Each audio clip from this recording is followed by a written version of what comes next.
Monty Williams is officially out as the Detroit Pistons head coach. They have moved on from Troy Weaver. They have moved on from Monty Williams. They have cleaned house. Why did this happen? How did it go down? What does this mean? We'll talk about all that in today's episode of the Locked On Pistons podcast.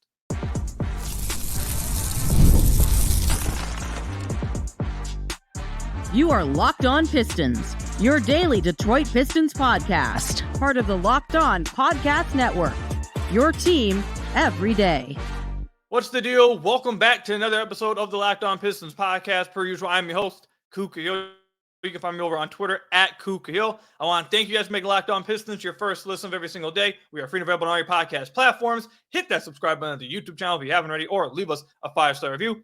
Whatever podcast platform you're listening to this on. That's another great way to support the podcast. And today's episode is brought to you by FanDuel. Make every moment more. Right now, new customers get $200 in bonus bets with any winning $5 bet. That's $200 in bonus bets with any winning $5 bet. Visit FanDuel.com/LockedOn to get started today. So, Monty Williams, he is officially gone as the Detroit Pistons head coach. They have moved on from Monty Williams. I do want to say just real quickly for those of you guys watching on YouTube, yes, I know my camera keeps glitching out every now and then. I don't know what's going on. I'm going to have to reset the settings and really go through everything and all that, whatever. I'll try to get that fixed next time. It comes back, though, so it shouldn't be that big of a deal. Anyways, Monty Williams is gone. He is not the Detroit Pistons head coach any longer. We're going to break this all down. Every facet of this news, we are going to break down today's episode. So I want to start off by saying, for those of you guys who have been listening to Locked On Pistons over the last few weeks, daily, appreciate you guys. But you guys probably could have seen this coming. Going all the way back to the episode we had with James Edwards III, Detroit Pistons beat writer of The Athletic, when he guested on the podcast and we talked about this. From then, all the episodes after that, I feel like some of you guys should have been able to see that this was a very real possibility and was something that was probably going to end up happening. Especially, I feel like if you have watched Friday's episode with Czar, spent the first 8 minutes talking about Tom Gores needs to step in and make this decision if Trajan is indifferent about it. And it's just like, you know what, we'll move on next year. Or, you know, if it doesn't go right this year, I know I can just get rid of a midseason, whatever. Don't waste the season, Tom. If that's the case, step in. And what did the report say? According to Woj, according to James Edwards, according to all these guys, Tom, this was an ownership decision. This was an ownership decision.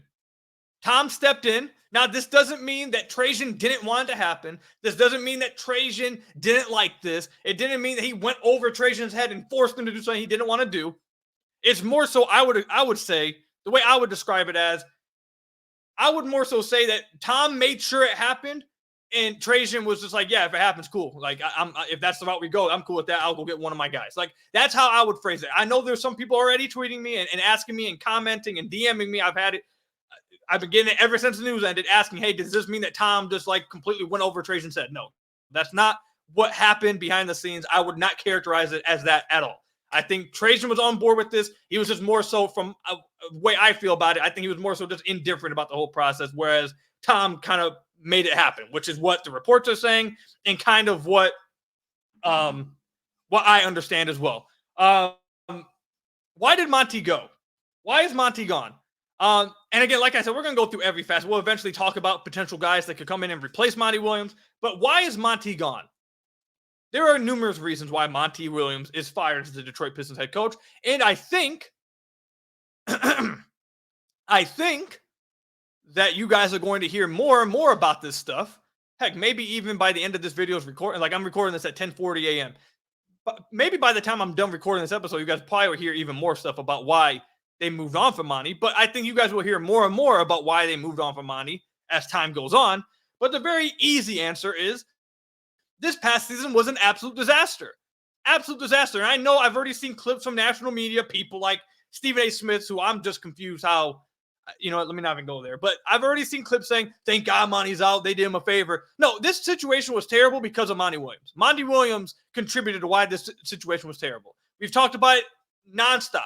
The losing streak, the worst season in Pistons history, the decision to play Killian Hayes over Jaden Ivey long stretches of the season, the consistent lying to the beat writers and to the fan base about shrinking the rotation and understanding they need to shrink the rotation than just to play 11 guys in the first quarter, the insistence on playing all bench lineups that were consistently getting outplayed so badly that the starters would come back in down 10 and have to fight their way back.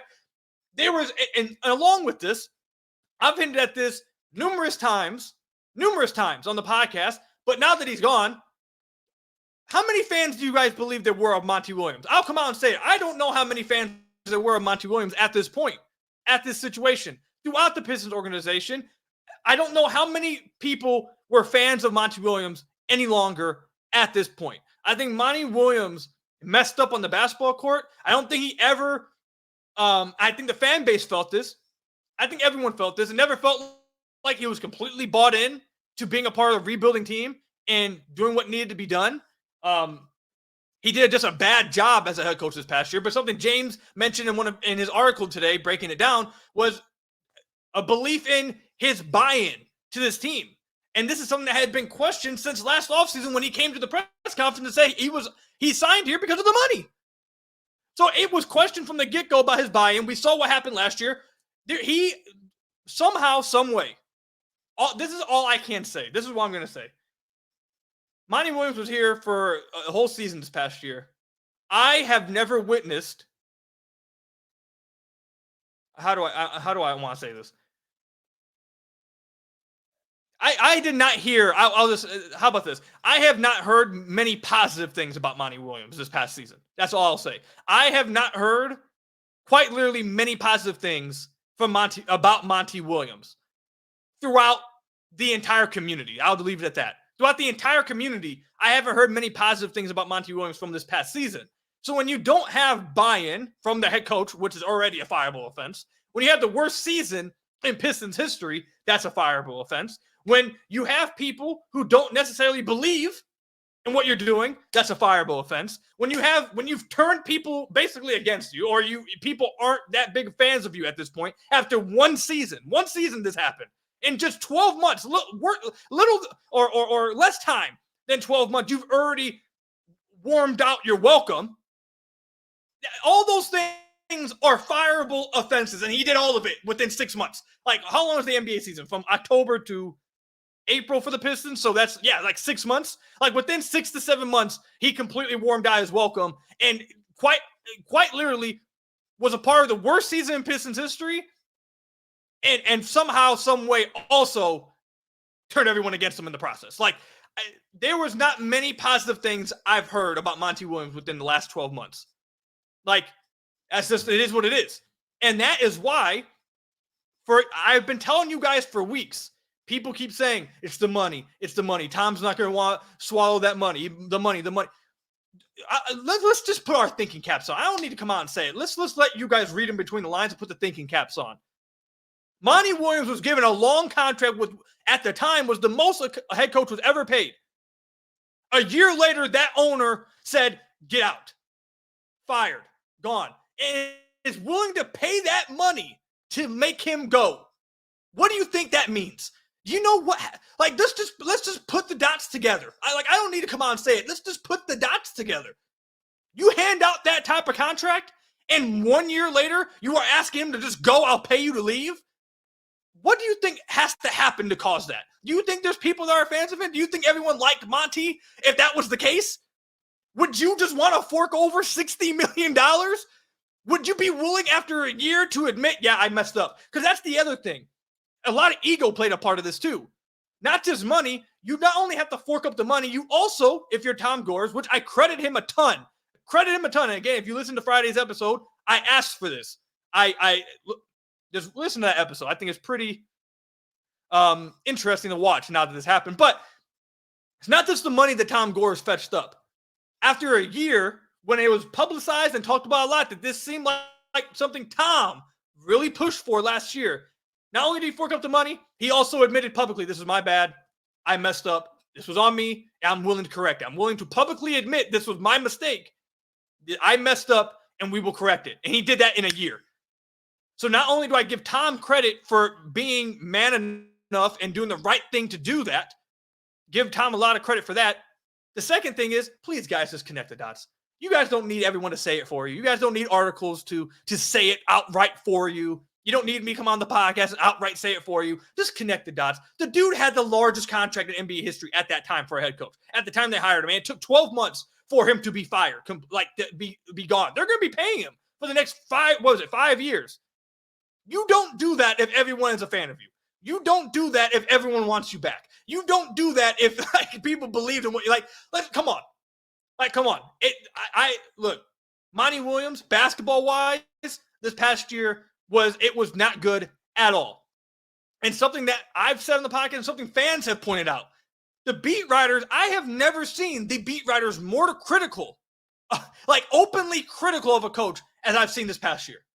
That's to let you know how bad it was. Along with the fact that I have not heard anything really positive about Monty at all the last 6, 7, 8 months. I mean, I feel like this was a no-brainer.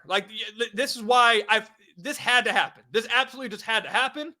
And I credit Tom Gores for stepping in and making this decision. And I credit Trajan for delivering the news and being on board with it. So Monty Williams, gone. Right move. I'm happy about this move. I think all Pistons fans are extremely happy about this move. And I'm going to continue to say this. For those of you guys who've been listening to the podcast daily, and for those of you guys who've been, I'll shout out James again, following James' work, whether it's through articles, whether it's through his own podcast, or whether, wink, wink, elbow, elbow, nudge, nudge, his guest appearance on Locked On Pistons.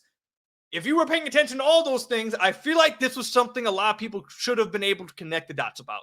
And I think you're going to continue to be able to connect some dots and hear some things over the next, I don't know. I mean, again, like I say, by the end of this podcast, stuff could be coming out.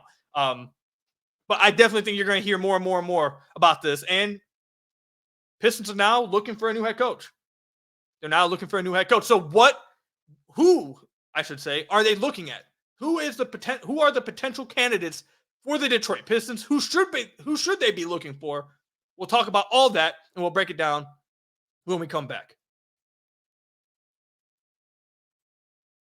Passion, drive, and patience. The formula for winning championships is also what keeps your ride or die alive.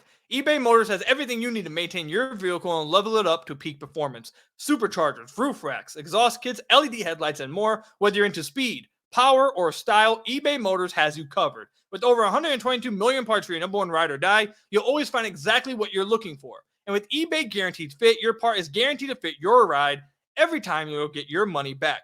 Because with eBay Motors, you're burning rubber, not cash. With all the parts you need at the prices you want, it's easy to make your car the MVP and bring home huge wins. Keep your ride or die alive at ebaymotors.com. Eligible items only. Exclusions apply. eBay Guaranteed Fit only available to U.S. customers at ebaymotors.com. So I want to thank you guys again for making Locked On Pistons your first listen of every single day. We are free and available on all your podcast platforms. If you haven't already, head to the YouTube channel at Locked On Pistons, hit that subscribe button, or leave us a 5-star review on whatever podcast platform you're listening to this on. That's another great way to support the podcast. So, where is it? Wait, hold on. See, this is. I've told you guys this before. This is I like these reaction episodes, but then I also don't like it because there's always news happening while I'm recording. Because I just had a few of you guys say to me, go look at Twitter. So let me go look. Let me go look and see if there's any news that just came out before I keep going. Okay, it's 10:57 when I'm recording this. I don't see any extra news right now. I don't see anything, unless I'm missing it. I don't see anything, nothing new happening. So I'm gonna continue on with the podcast as it was scheduled. But you know what? How about this? You guys see my phone right here? Oh, my camera just glitched. I'm sorry. You guys see my phone right here? Come on, camera. Yep, there you go. I'm putting it right here. I'm gonna have my notifications ready. I'm just gonna keep it right there. So if anything new happens, I can cover it. I'm tired of always this happening. It's annoying. But anyways, also before we get into the candidates for the Detroit Pistons job, I do want to say I've had you guys ask this to me a lot within the last 30 minutes on Twitter. The way the contract works, it has nothing to do with the Pistons salary cap. So this is not like, paying Monty Williams is affecting free agency, trades, and it's not on the Pistons salary cap books at all. This is all money that comes out of the owner's pocket. So Tom is paying this himself. It has nothing to do with the salary cap. Now, I've also had a few of you guys ask, do the Pistons have to pay it in full the rest, the next 5 years? Unless they agree to some kind of buyout, which doesn't sound like that happened or is going to happen. Yes, unless Monty were to get, let's say he were to get like another job this offseason, I'm almost 99.9% sure that if a team were to hire him, there could be something worked out to where maybe they pay a part of it or something. You can work some stuff around like that, but what I feel like is going to happen, what's most likely, the Pistons are going to pay that, and if he does get another job, that job's probably going to pay him a less amount because they know he's getting paid by the Pistons. That's what my understanding of it is right now. But as far as the salary cap thing, Pistons fans shouldn't be really concerned about that really at all. Even if that's not the ccase, you shouldn't be worried about it at all because it has no impact at all on the Pistons salary cap. It has no impact at all on their trades and their flexibility. Like, it's all coming straight out of Gore's pocket. Nothing to do with the Pistons salary cap or the Pistons, roster, payroll, whatever. So no need to be concerned about it really at all. But now let's move on to potential candidates for the Detroit Pistons. So if you guys remember on Friday's episode with Czar, I said in that first segment when I was talking about the Pistons need to move on from Monty and Tom needed to step in, I said that this was a good time to do so because there are candidates on the market, there are good candidates, and there are candidates with connections to the Pistons front office. Who's in the Pistons front office now? That is Trajan Langdon. Who is the guy at that time on Friday that was still available and has connections to Trajan Langdon? Who is that name that we've been hearing about in other coaching searches? His name is James Borrego. James Borrego was the assistant coach of the New Orleans Pelicans this past year. He has ties to Trajan Langdon because Trajan was there in New Orleans. And now, when they fired Monty Williams, Vincent Goodwill tweeted out that James Borrego is a name to watch for the Pistons in their coaching search. So that is going to be easily, I think, the number one guy that people are going to be talking about, and I think that's probably going to be who they go after. I think because of the connection with Trajan and Borrego going back to last year. Again, they've already brought over the shooting coach Fred Vincent from New Orleans. My goodness. So there's already one he's pulled away. He's pulled away some of the front office guys to join him in Detroit. So if he would have also pulled Borrego from New Orleans, it makes sense. It seems to make sense with everything else he has done so far in the offseason. So Borrego is the guy that if I were Pistons fans, I would be watching for. That's the guy that I think that they're going to identify, and I think you guys should be watching for. Now that Monty Williams is fired and they're officially doing it, I feel like I don't have to beat around the bush as much. Just watch. You need to be watching for what happens with the Cleveland job, I would say, because LA, from what it looks like and from what it has been said, JJ is getting that LA job. JJ Redick will be the head coach of the Los Angeles Lakers unless some crazy upset or some crazy turn of events happens. So JJ will be the head coach of the Los Angeles Lakers. So that's another job locked up.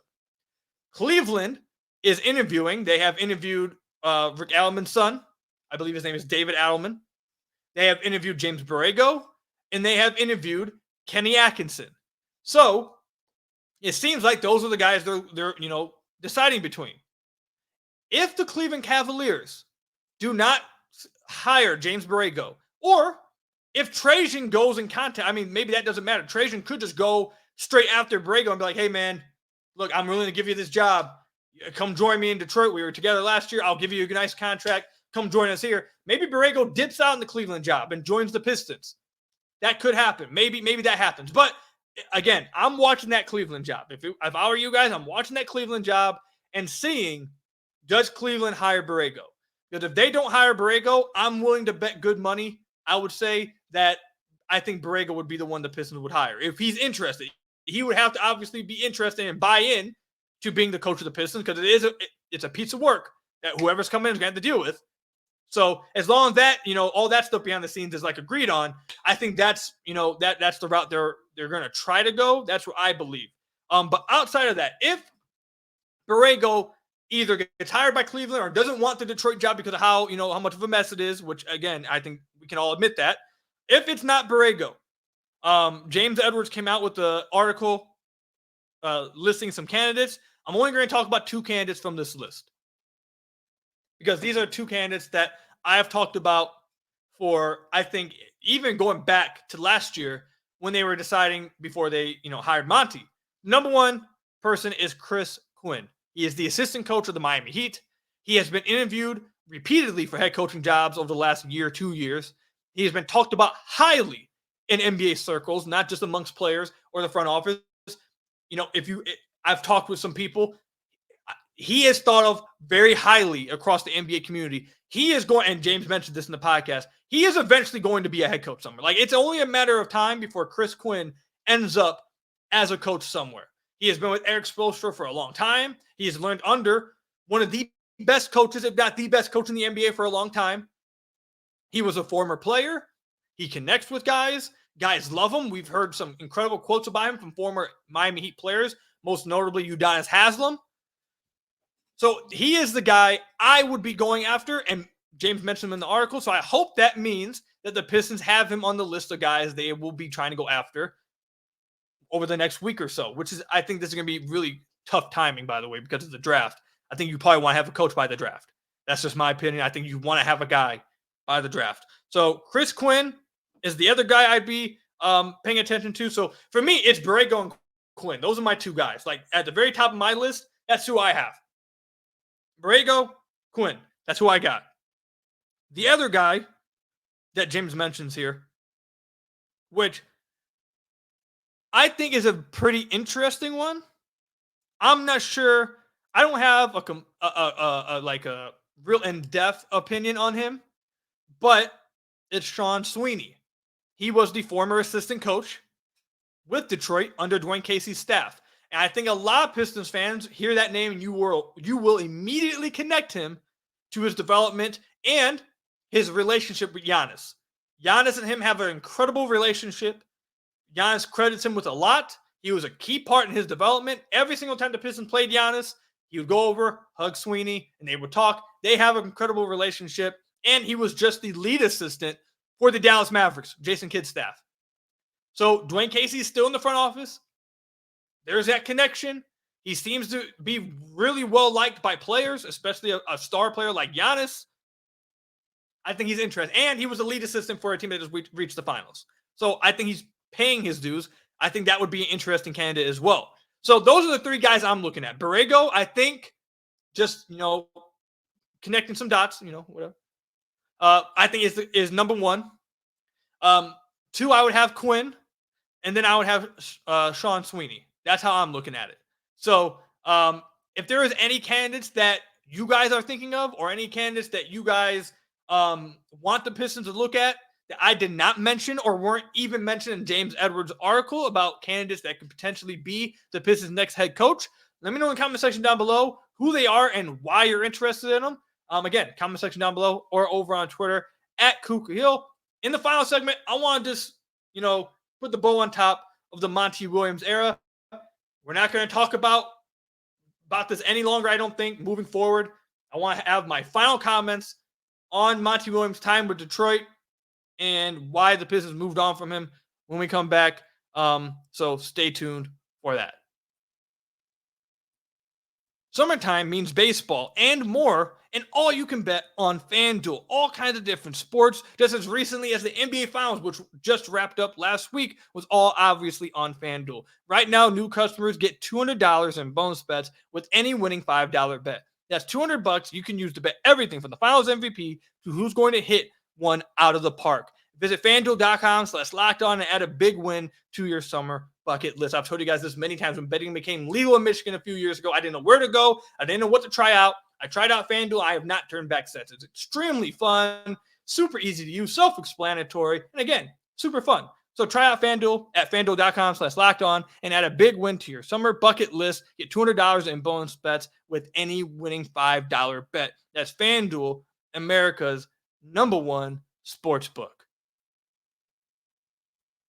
So I want to thank you guys again for making Locked On Pistons your first listen of every single day. We are free and available on all your podcast platforms. If you haven't already, head to the YouTube channel at Locked On Pistons. Hit that subscribe button or leave us a 5-star review on whatever podcast platform you're listening to this on. That's another great way to support the podcast. Wait, hold on. It was just a tweet by Woj. It's just his full story on Monty. I saw Pistons in it. I was like, okay, hold on. What is this? gonna put my phone right back here, and we're gonna be ready just in case any news breaks in these final 10 minutes. All right, so these are my final comments on the whole Monty Williams situation and their decision to fire him. Going all the way back to last year, I don't fault anyone involved for wanting to get Monty. Like at that time, even myself, and I think literally just about everyone within the Pistons community, in the organization, like everyone. There's a coach of the year that is on the block that you could go get. Go get him. Why not? He's a former coach of the year.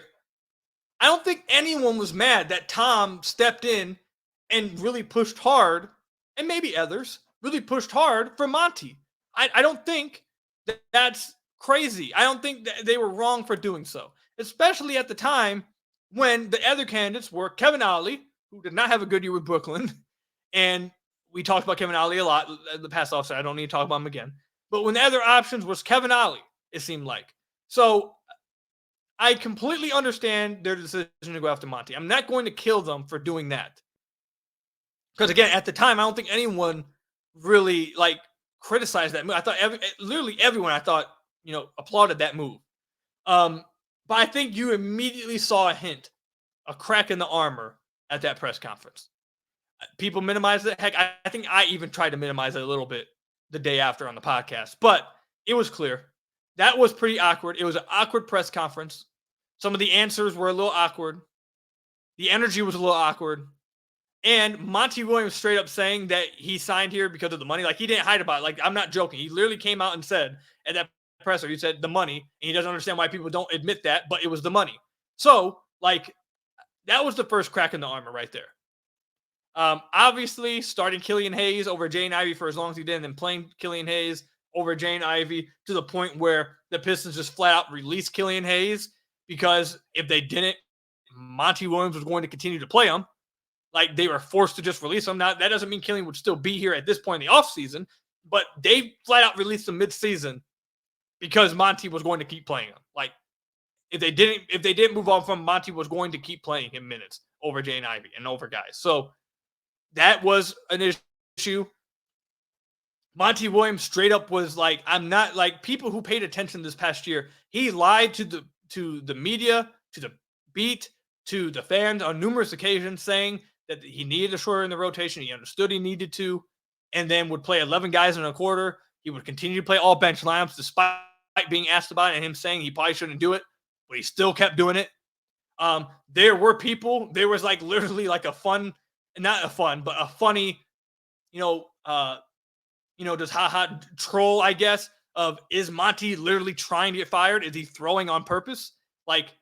That's haha now, but I think that was a legit sentiment amongst people. Because of some of the things he was doing and openly going against things that he said he shouldn't be doing. I'm not joking when I say that. Along with that, if you have to have the head coach fly out from California to tell you to stop playing Killian Hayes over Jane Ivey, that's not a good look.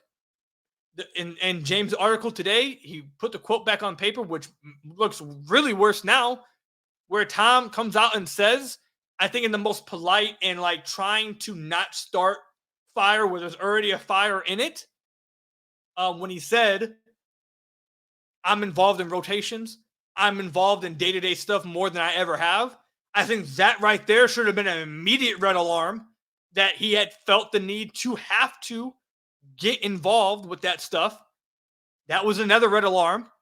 And then the fact, obviously, that, you know what, I'm done. I'm done being around the bush. He did not have many fans. He just didn't. He didn't have many fans left. I don't think that should have to be breaking news. I don't think that's shocking news. If you could piece together the dots, you probably picked up on that. But I've been telling you guys for weeks, I didn't know how many fans he had left in the organization. He didn't have fans.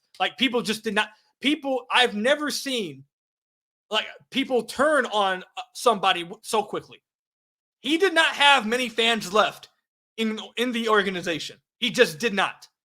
So not just the basketball wise, it's clear on a personal base, on a personal relationship, he didn't he either flat out turned guys off, or flat out just didn't establish that to begin with, or broke it within like 7 months. Like, so all of that, plus even more. I'm telling you guys, plus more, which I'll tell you guys this right now. I just got a notification.